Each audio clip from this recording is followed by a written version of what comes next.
Hey all, Brendan here. Welcome back to my very messy garage workspace. We are doing a very simple modification for a Corrado. I've seen a few people do it, wanted to do it myself, and that is converting the cigarette lighter socket into a permanent USB socket. This one's got a voltmeter and it's got an on-off switch, so I can turn the USBs off and on.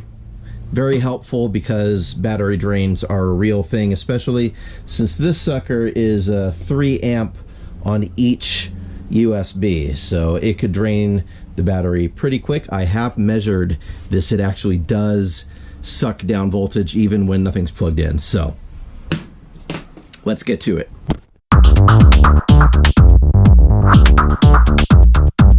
What I've already done, I've already disassembled this, and I wanted to walk folks through it so they don't destroy this. My goal in this modification was to be able to revert it to stock form. As you can see from the button holes here, this is from a 93 VR6, a facelift, newer model.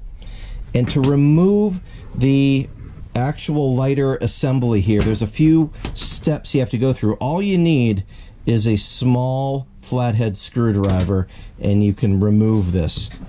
First of all, here are all the parts as they are disassembled. These all come apart without breaking anything. So take your cigarette lighter, if you've actually still got it, and set that aside.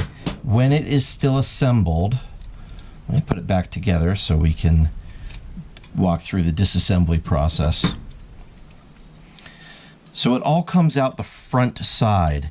This is going to come apart separately. This is the last thing that comes out. So in reverse order, the light bezel is in here. And when it is in there, see these ears on either side. You have to use the small flathead to pry them from back inside here, and that will allow this to release. Now the lighting thing, let's see, can I put it back together to show you? Yeah, all right. So here it is back together, and I'll put this part back in as well so you see some of the things that you have to do to get it apart. Now, first of all, when this is all together, this little assembly right here, this is your illumination for the ring that goes there. It's also illumination for the buttons. So you are going to want to have this back in place when you are finished with this, and we will connect up the leads to it so that it actually works when we're done. But we remove that. There's a very simple clip right here. You press in right there, and that lets you pop that out. Then, looking inside here, see these tongues? These tongues you have to bend out a little bit, and that will allow you to then slide this assembly straight out the front. Those tongues right there are what keep it in place. You also might have to push down on these pins slightly to get it to release, but it's mostly these two on the side that are holding it. So bend them in. You can always bend them back, and look like that. So if I wanted to reassemble this, no damage done to it, that can go back together. And now that that is out, you see the ears. There's one of them right there. Right there. You would press in on it very slightly and press with your thumb on the in part of the ring.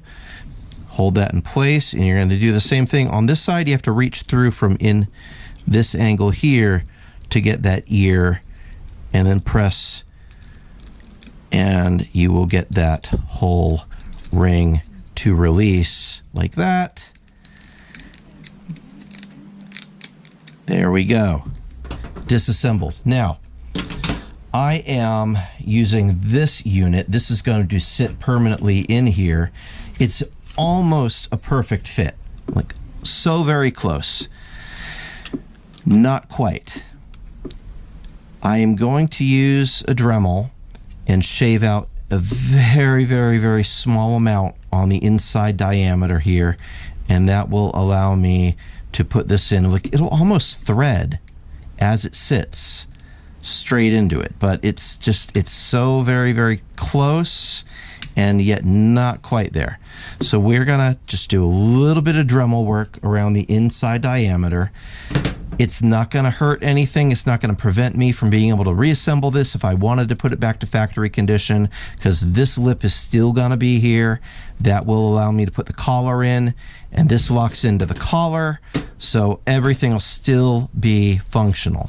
This is just a little reinforcement for when you have something in there, so it's got something to stick against and not fall over and break this whole assembly. So we're going to do just a very, very mild, probably sandpaper Dremel. Give it just maybe a millimeter. I mean, so half a mil, not very much. And this will be able to go in, and once it is in place, this threads in from the back to secure it. You see we got a couple of spade connectors here, which is very convenient. What we may do here is just take advantage of the fact that in the car we have a couple of spade connectors. Look, see this has the spades right there, right?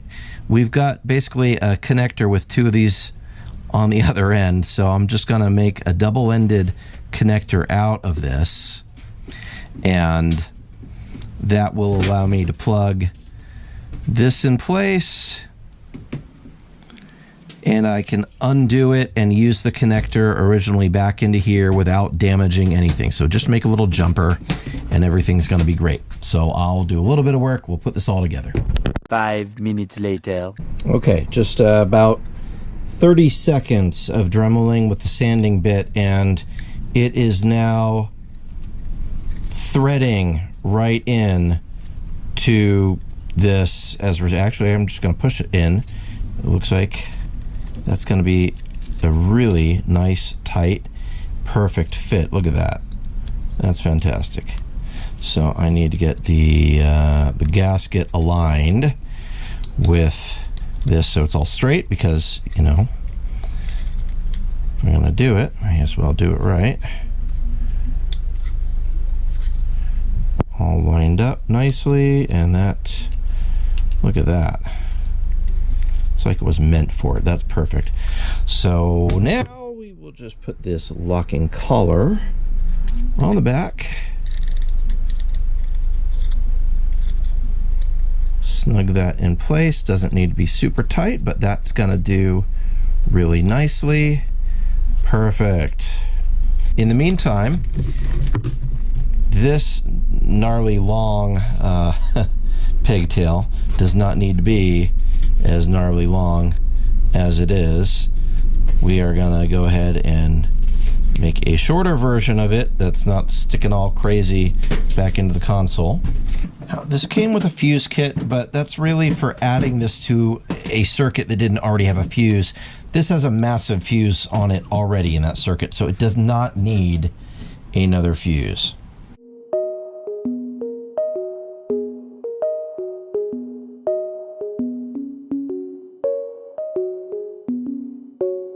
Okay, we are ready to go plug this in and test it. Okay, so on the back side of this, it fits really nicely in place, and I'm really quite happy with how this has turned out. So the red wire plugs into the red wire connector on the back here, the factory connector. The black wire plugs into the brown one, so it's ground and hot. And then there is also a blue wire with a white stripe. That is the illumination wire, but we're not really worried about that right now. So I've got an on-off button that activates this whole thing. And now we have a proper USB for my phone right there, which is very convenient. So don't have to worry about that janky cigarette lighter thing falling out. This is definitely bringing it more into the modern age, and we're good. So yeah, mischief managed. Just a quick wrap up on this video with a little bit better lighting. Since I originally filmed it, I have swapped out the head unit for a different one. I've got a blah punked. I've got a different video talking about that later. But as you can see, this came out very, very clean. I'm very happy with the results. It's able to supply power immediately to my phone that mounts up there. So I hope you found this helpful and useful if you've got an older car with a cigarette lighter adapter instead of USB adapters, and you might be inspired to do the work yourself. It's super easy. God bless you. Hope you're doing well. Hit like, subscribe, and share, and we'll see you next time. Bye-bye. And on that terrible disappointment, it's time to say goodbye. We'll be back.